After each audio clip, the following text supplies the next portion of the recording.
La France de Paul Elver-Delsart. Dans la France de Paul Elver-Delsart, les communes bénéficieront d'une autonomie complète et d'une réelle souveraineté.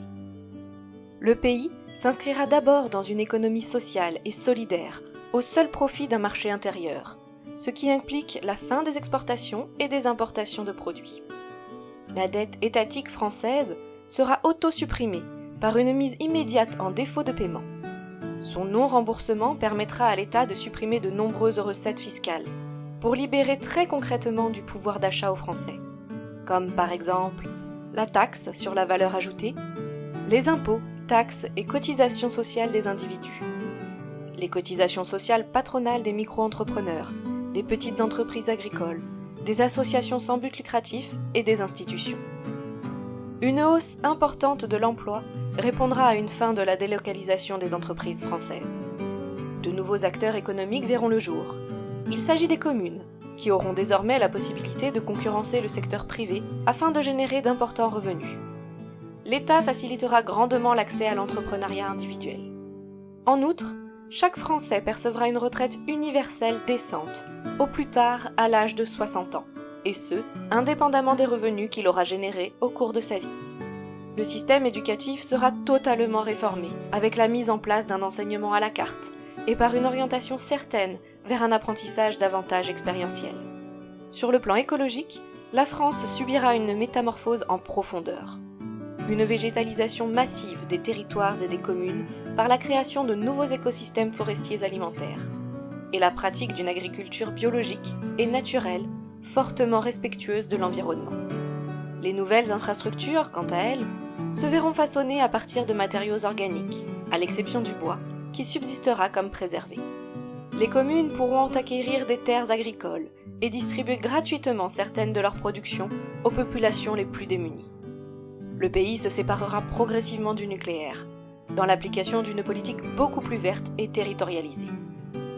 Les communes seront encouragées et soutenues financièrement par l'État dans la construction de mini-centrales électriques locales destinées à leur subsistance respective.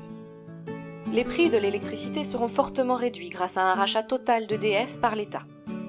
Par là même, l'État se réappropriera l'exploitation économique de ces infrastructures autoroutières en rompant les contrats de concession en cours.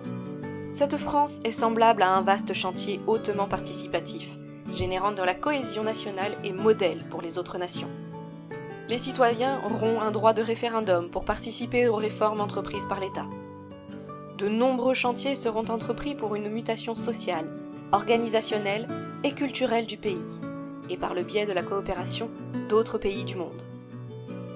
La France deviendra une fédération d'initiatives positives, de réseaux de solidarité et de potentialités de toute nature afin d'offrir un avenir radieux à son peuple. Sur le plan structurel, il y aura également d'importants changements. Une disparition des intercommunalités puis des conseils départementaux et régionaux. L'abandon immédiat de tous les lieux et symboles traditionnels du pouvoir. Un retour au concept de la cité-État véhiculé par Platon. Enfin, un changement de constitution. Dans le domaine des relations internationales, la France modifiera son rapport au monde. Elle désertera la totalité des organisations internationales existantes afin de garantir une indépendance totale. Elle n'interviendra plus militairement à l'étranger et respectera la souveraineté de chaque nation.